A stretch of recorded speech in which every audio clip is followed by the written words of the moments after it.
Thủ bất chừng.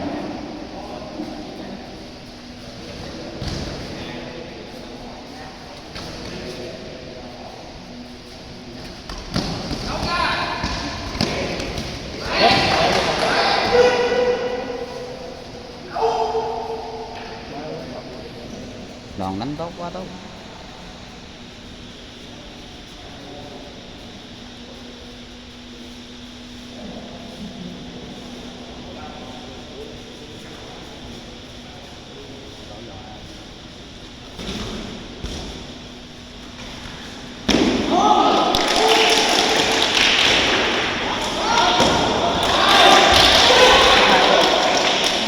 Không có thủ bắt chân không? Hạ tay xuống là biết thủ bắt chân mà. Bắt đâu được. Bắt ngoại không sâu vô chỗ.